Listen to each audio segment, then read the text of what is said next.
On the border of North Carolina and Virginia, there's a wetland that's one of a kind.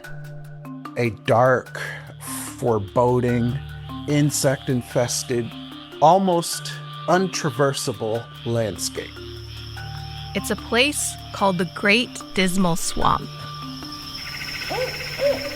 But what really sets this landscape apart is its surprising legacy.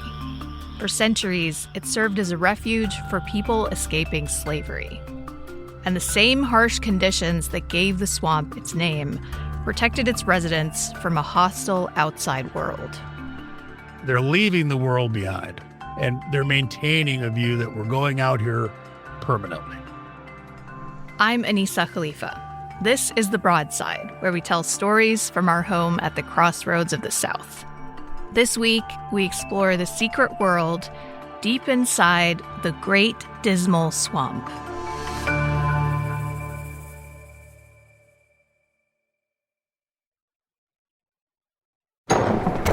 Evening.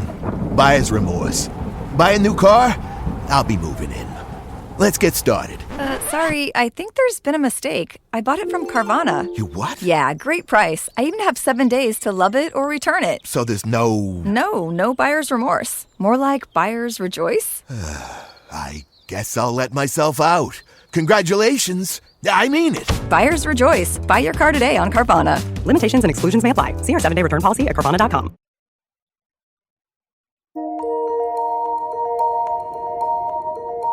The Great Dismal Swamp was a radical world. And the landscape is of such a nature that it nurtures resistors, those who resist, if they want to use it. And many did. This is archaeologist Dan Sayers. For decades, Dan has explored and studied the mucky and mysterious region that straddles North Carolina and Virginia's coastal border. So we're here to talk about the Great Dismal Swamp, which I understand you are a little bit of an expert in. It's getting there, yeah. So I've never been to the Great Dismal Swamp. Could you describe what the Great Dismal Swamp is like? Oh, okay. Well, before you go into the swamp, you're kind of usually on the western edge, and you just see this 30-mile-long wall of trees, basically. And when you go into the swamp, you're going in only a handful of places along that whole western edge, usually. And so what it starts to look like is a real thick, dense tree stand with a lot of standing water underneath it, a lot of thick foliage and like vines and small shrubs or big shrubs, and it's a beautiful feeling, but it's like, wow, I'm really in a place, right? There's a lot of character here, natural and otherwise. There's that peaty water across the whole swamp. It's a layer of peat, right? And it's between a couple feet and as far as 15, 20 feet thick, depending on where you are in the swamp. There's a unique smell to it, and it's a pleasant one that, I kind of finally remember all the hours, days, weeks, months, and years I've logged slogging around out there. And you got mosquitoes, clouds of mosquitoes there were days that, honestly, I don't think I'm exaggerating, that I probably couldn't see 15 feet. Wow. Because of the cloud of mosquitoes surrounding me. That's terrifying, honestly. Yeah. And you look at your arm, right? Yeah. Couple of types of poisonous snakes, a couple rattlers, and then the water moccasin. In fact, the world record-sized lengthwise water moccasin was found in the Dismal Swamp, 7-8 feet, some crazy length like that. And then black bear. I got to know a few of them a little bit from a distance over the years. But yeah, it's a refuge, right? Indeed, today the Great Dismal Swamp is a designated national wildlife refuge. But its legacy as a refuge extends way beyond the natural environment, which takes us back to Dan's introduction to the swamp in the early 2000s. Back then, he was sifting through historical documents related to the region, and something kept coming up. There were whispers across all these old documents that it seemed possible that there was a good number of what are known as maroons. Maroons. These were people who fled slavery and evaded recapture by living in remote locations. It's formerly enslaved, people of African descent, who went into places just like the Great Dismal Swamp to just basically get themselves out of that enslaving racist world, right, that they found themselves in. This notion that people had sought protection in the swamp ignited Dan's archaeological curiosity. Partly because he wasn't totally on board with popular thinking at the time about maroons in American history. There was this general idea that marooning happened everywhere in this hemisphere, South America, Caribbean, Central America. But for some reason, everyone was pretty convinced somehow the now U.S. was an exception to that, for the most part. And whatever marooning happened, it was really short-term. With the Great Dismal Swamp in particular, historical evidence and personal narratives prove that people did hide out on the outer edge of the wetland. It was often used as a short-term sanctuary as they made their way to the north. But what about deep inside the swamp? Were there permanent maroon settlements? No one had bothered to necessarily do the research to really prove that position, right? So Dan got a shovel, enlisted the help of some brave research assistants, and embarked on a mission. I thought it was worth the sort of risk, if you will. Let's go out and see what we can find now, if anything. There was a little bit of trepidation looking back at it. I was like, okay, I don't really know the swamp. What am I doing? Dan and his crew hacked their way through thick vines and vegetation, sidestepping poisonous snakes along the way. Their goal was to find a rare thing in any swamp, some good, dry ground. Pretty much anyone that lived in the standing water part of the swamp as opposed to the edge, they lived on dry ground, right? So dry ground areas in the middle of the swamp or into the swamp anyway. I was looking for those. I didn't know what they looked like. No one could tell me. There was no photo of them. There was no previous archaeological work. So we just picked fairly random locations in the heart of the swamp and see if we could find something that we would say, yeah, that looks like dry ground. For months, Dan looked for this golden plot of land where he could start an archaeological dig. He was hoping for high ground, something obvious like a hill to excavate. But in the swamp, he quickly found out that elevation is relative. And it turns out it wasn't these little places, weren't these little hills out there. They're called islands, right? You get out to one of these and it's like, oh my gosh, you're pacing it or trying to trace the edges, but it's huge. These things are like 20, 40 acres in size, so they're pretty big. Oh, wow. So you walk on these islands, you can almost sense people being there. It's just so perfect. You slog it through all this standing water and suddenly you're basically in the woods, right? This is where Dan and his team started to work. And soon enough, some small artifacts turned up. Little pieces, sometimes an arrowhead or a projectile point.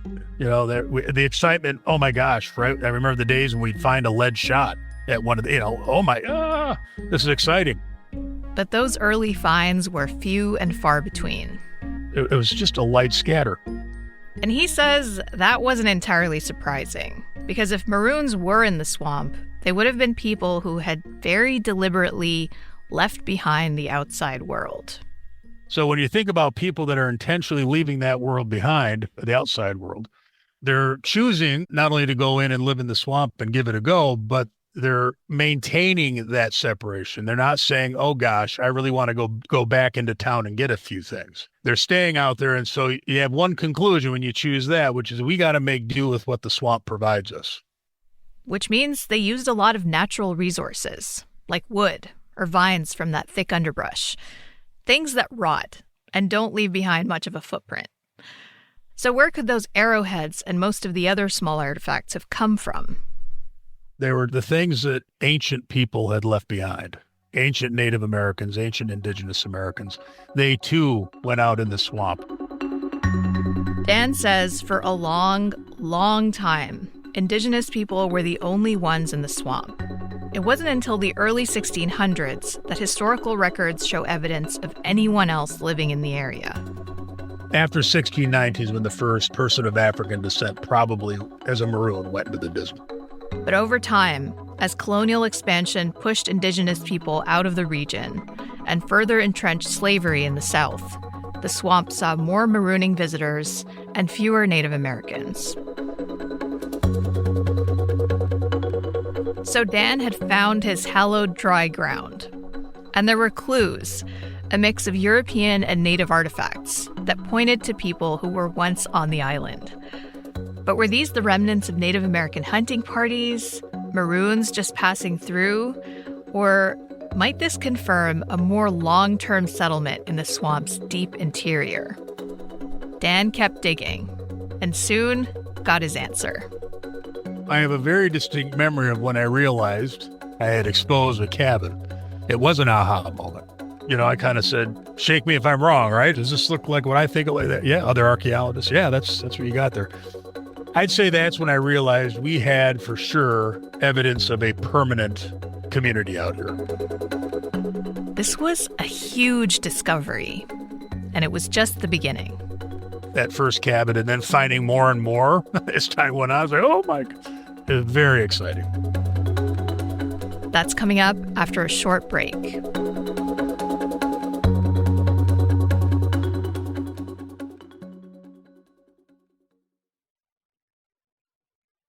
One of the most consequential and least understood moments in American history is Reconstruction. This is a radical restructuring of American democracy. That's a big deal. We're weaving together a living, breathing account with historians, journalists, and novelists, not year by year, but story by story. This process of perfecting the Union is not this static project. Reconstruction, the unfinished promise. Listen wherever you get your podcasts.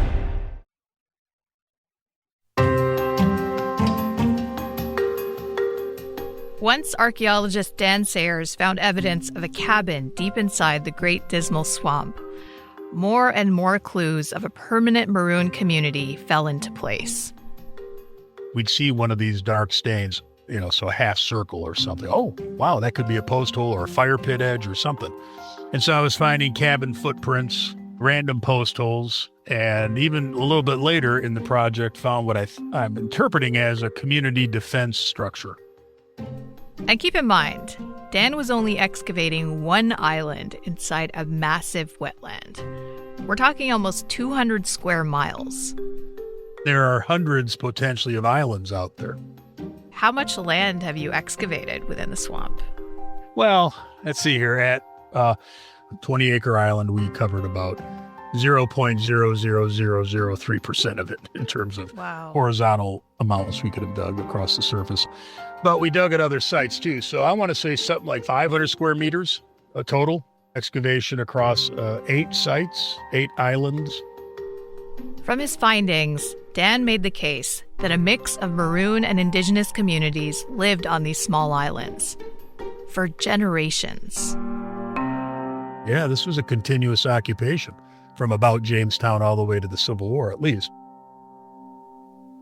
So what did you learn about their living conditions?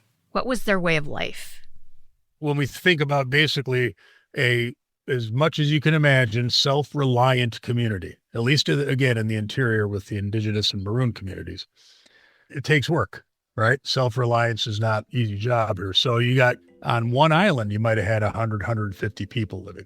Okay, so it's like a village on an island. If you were a fly on the wall, you would see a village of people kind of going about their business. If they're not going out to harvest, they're processing the grains in whatever ways, putting things up for storage. There'd be kids running around. There'd be elders. There'd be wise folks, right, who read the conditions of the world and everything that we think of about as a society, it's there. Did slave catchers ever come looking for the maroons? Was that a serious threat to their communities? They did not. So-called slave catchers, right, did not go deep into the swamp. From 1620 or 30 or 40, when the first maroons went in, all the way up to about 1800 or so, you didn't have much evidence at all of anybody from the outside world going in. And it's like, yeah, of course, maroons and these folks were very, very afraid of the slave catchers. In some cases, they were, sure. But in this case, they were really safe deep in the swamp. And here's the reason why. You're not going in on boats. You're not going in on horses. You being the would-be catchers, you're going in on foot. You got to know the swamp. And I can tell from experience, that takes a while. You got to know where you're going. And then last but not least, and most important for the point, the outside world knew there were potentially hundreds, if not thousands, of people out there. So you think you're going to, I'm talking to them. You think you're going to take your little crew of 5 people or 10 or 20 out in the swamp, wade in there, find one of these communities, and what, they're just going to give up? So deep inside the Great Dismal Swamp, maroon communities were cocooned away from the outside world. But on the swamp's edges, it was a whole different story. Starting in the mid-1700s, a wealthy colonist set his sights on the wetland. He had this sort of dream of draining the swamp and reaping all sorts of profit from the products of the drainage. The big ticket item? Lumber. Yeah, it was the trees. Eventually, a company was set up to build a canal along the eastern side of the swamp. It was formed by a few Virginian elites, including none other than George Washington. So they started what still stands, this Washington Ditch. And when I say they, I mean they brought in enslaved workers to dig the ditch. Those guys just sat on their horses and did whatever rich guys do. And then they just started this harvesting of lumber, right? And they used that canal. And it was here, along the canal, where enslaved workers lived. These communities or settlements were kind of all over the swamp, right along these canals. There's even evidence these enslaved canal workers exchanged goods and resources with maroons deeper in the swamp. Together, these two groups established a kind of barter economy. The maroons would offer things like raw timber, and the canal workers would give them stuff like tobacco in return. And they were doing all of this right under the canal company's nose. It's the biggest, terribly kept secret in southeastern Virginia. These tacitly accepted informal economies. Marcus Navius is a history professor at the University of Missouri and the author of a book on the Great Dismal Swamp called City of Refuge. Marcus says it might be surprising that white company men turned a blind eye to these exchanges, but it could answer another lingering mystery about the swamp. One of the distinctive features of the Great Dismal Swamp is that it never generated a massive state or federal military response. And I think it's the tacit acceptance of these informal economies that explains that most. It's not the fact that these maroons were not feared, they were. It's not the fact that they represented freedom for others, they did. It's the fact that they were integral to land and canal companies' efforts to make something of the Great Dismal Swamp in the context of a slave society. And that just blew my mind to smithereens. But despite this culture of quid pro quo, it's not as if the canal was exempt from the cruelty of slavery. Far from it. This was not a place where freedom came easily, at all. For evidence of that, Marcus says to look no further than the narrative of Moses Grandy. Grandy was an enslaved waterman who worked in the swamp until he was eventually able to buy his freedom. In 1843, Grandy's narrative is put to paper and published for the first time. In the following year, I think, the information largely local about the Great Dismal Swamp becomes a bit more of a national saga. It is really slow and painstaking labor for the enslaved people whose job it is to cut roots and dig out trees by hand and the like. He described very vividly some of the conditions, horrific things that our ancestors endured. The enslaved people in that labor camp that hand dug that canal. This is Eric Shepard. He runs a heritage tourism business based in Williamsburg, Virginia. Years ago, Eric went on a genealogical journey. He did some deep research into his family and discovered that he was a distant relation to Moses Grandy. Inspired by that revelation, Eric now leads historical tours of the Great Dismal Swamp. Everywhere that Moses went, I've then found other Grandy family relatives, all of us tracing our roots back there.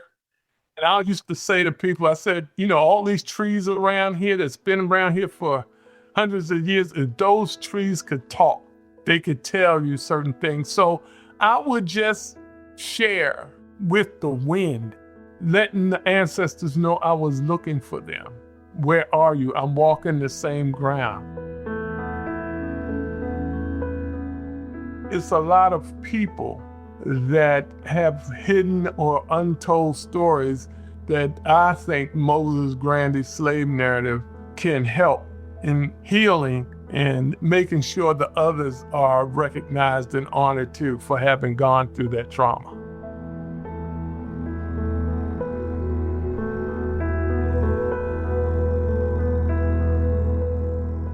Today, the Great Dismal Swamp looks a lot different than when people like Moses Grandy worked the canal. Originally, the swamp was about 2,000 square miles, but over time, it's shrunk to a fraction of its original size. About 190 square miles. Oh, wow. So less than 10% of the original. Yeah, less than. Wow. Yeah. Archaeologist Dan Sayers says the logging and drainage operations were major factors. Farmland now sits on much of the original swamp. But in recent decades, there have been successful efforts to protect the remaining wetlands. And that's allowed historians and scientists to also preserve the incredible history of its maroon communities. Dan says we're just beginning to uncover the secrets of the swamp. And they point to a brave and resilient people. The resistance I see is etched into that landscape. And I just find that amazing. They said, no, I'm done with it. That to me is pretty inspirational, in particular, thinking through how to make our future different in a good way. We can get creative ourselves with some of this information we're gleaning from the past, right? And just, you never know. You never know what you're going to come up with once you know about it. And for descendants like Eric Shepard, that preservation effort is a personal, even spiritual mission, a way to reach back across the centuries and honor his ancestors, who were overlooked for far too long. We have not forgotten you. We're looking for you, and with what we're trying to do to make sure people are aware, not only the swamp, but the people of the swamp, that we share their stories as best we can and remember them.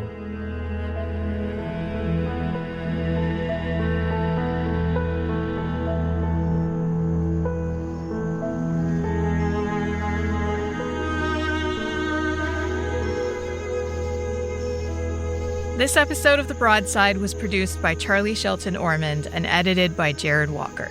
Our executive producer is Wilson Sayre. This week, we used sound effect recordings from Soundly. The Broadside is a production of WUNC News in North Carolina and is part of the NPR network. If you have feedback or a story idea, you can email us at broadside@wunc.org. If you enjoyed the show, leave us a rating, a review, or share it with a friend. I'm Anissa Khalifa. Thanks for listening, y'all. We'll be back next week.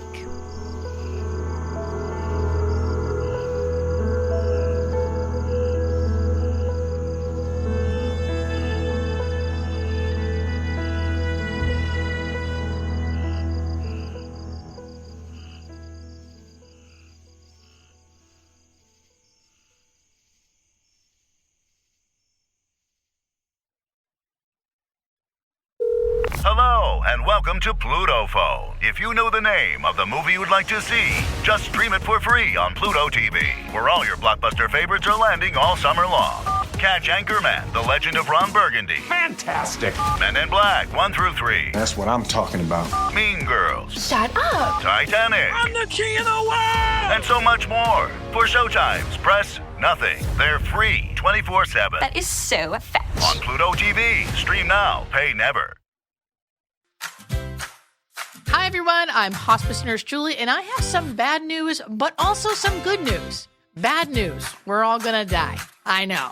But good news. That might be the best thing to ever happen to your priorities. I've spent years at the bedside, and what I've learned is simple. People don't usually regret the big things. They regret the small things. They regret the things they didn't say. My new podcast, It's Okay, We're All Gonna Die, is where we talk about the stuff everyone avoids. Death, dying, and all of those we should probably talk about this someday conversations. So if you're looking for something that will help you, check out It's Okay, We're All Gonna Die. A gentle reminder that even the hardest topics can bring us closer together. Out now, wherever you get your podcasts. It's okay, we're all gonna die. It's okay, we're all gonna die. It's okay, we're all gonna die.